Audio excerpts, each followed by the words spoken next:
ధాన్యం కొనమన్నందుకు కూడా అన్నదాతలపై అక్రమ కేసులు పెడుతోంది రేవంత్ సర్కారు. కరీంనగర్ జిల్లా గంగాధర మండలంలోని నారాయణపూర్లో 8 మంది రైతులపై అక్రమ కేసులు నమోదు చేశారు.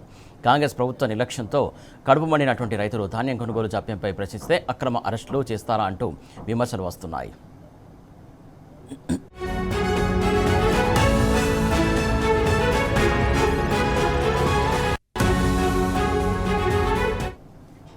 నారాయణపూర్లోని కొనుగోలు కేంద్రాన్ని మే 23న కాంగ్రెస్ ఎమ్మెల్యే మేడిపల్లి సత్యంతో కలిసి collector Chitra Mishra, police commissioner Ghouse Alam సందర్శించారు. ధాన్యం కొనుగోలు కాక రోజుల తరబడి పడిగాపులు కాస్తున్న రైతులు పలు సమస్యలను వారి దృష్టికి తీసుకెళ్లారు.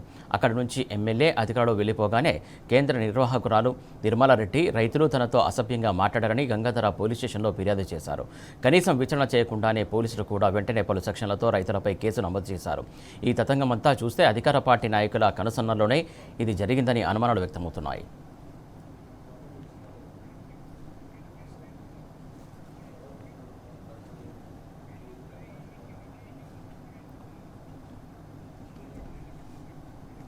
రైట్, ఈ అంశం సంబంధించి పూర్తి అప్డేట్స్ మా కరెస్పాండెంట్ వేణుగోపాల్ అందిస్తారు. వేణుగోపాల్ చెప్పండి.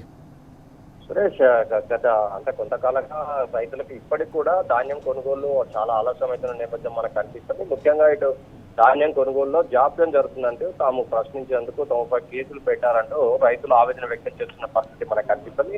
ఇటు నారాయణపూర్ లో కొనుగోలు కేంద్రాన్ని ఈ నెల 23న ఇటు స్థానిక ఎమ్మెల్యేతో పాటు కలెక్టర్, పోలీస్ కమిషనర్ కూడా సందర్శించినటువంటి పరిస్థితి. అంటే అక్కడ ఉన్న సమస్యలని రైతులు వారికి విన్నవించామని, కానీ అధికారులు వెళ్లిపోయిన తర్వాత ఐకేపీ నిర్వాహకురాలు తమపై కేసు పెట్టినట్టు ఇటు అక్కడ ఉన్నటువంటి స్థానిక రైతులు అయితే ఆరోపిస్తున్న పరిస్థితి మనకు కనిపిస్తుంది. అంటే గంగాధర పోలీస్ స్టేషన్ లో ఈ 8 మందిపై కేసు నమోదైనటువంటి పరిస్థితి. అంటే సెక్షన్ 79, 126/2, 292, 351 కింద కేసులు నమోదు చేసినటువంటి పరిస్థితి. అంటే రైతులు చెప్తుంది ఏంటంటే త్వరితగతిన తమ ధాన్యాన్ని కనుక పొందినట్టయితే ఇలాంటి పరిస్థితులు నెలకొనేటి కావు. కానీ తాము ఆవేశంలో అంటే ఇన్ని రోజులైనా కూడా కొన నేపథ్యంలో కడుపు మండి ఇలాంటి వ్యాఖ్యలు ఒక్కొక్కసారి చేసినటువంటి పరిస్థితులు అట్లాంటి వాటిని చూసి చూనట్టు వ్యవహరించాలా కానీ కేసులు నమోదు చేయడం ఎంతవరకు సమంజసం అంటే కూడా రైతాంగం ప్రశ్నిస్తున్నటువంటి పరిస్థితి ఉంది.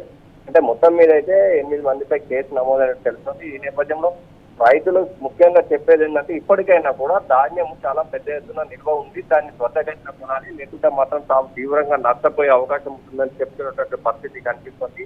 అంటే ఇంకా కొన్ని చోట్ల ఐకేపీ సెంటర్లు కావచ్చు, మార్కెట్ యార్డ్లలో కూడా ధాన్యం ఇంకా నిల్వ ఉన్న నేపథ్యంలో రైతులు ఏం చెప్తున్నారంటే త్వరితగతిన కొన్నట్టయితే ఇలాంటి సిచ్యువేషనే రాదు, కనుక తప్పని పరిస్థితుల్లో ప్రభుత్వం వెంటనే చర్యలు తీసుకోవాలంటూ కూడా అంటే ప్రభుత్వంపై ఆగ్రహం వ్యక్తం చేస్తున్నారు. ఇప్పటికి కూడా కొన్ని చోట్ల ఇంకా కొనుగోలు కేంద్రాల్లో బర్లు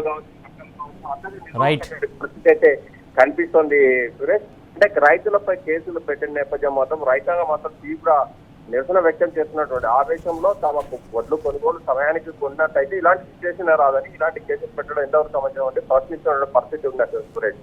రైట్, థ్యాంక్ యూ వేణు.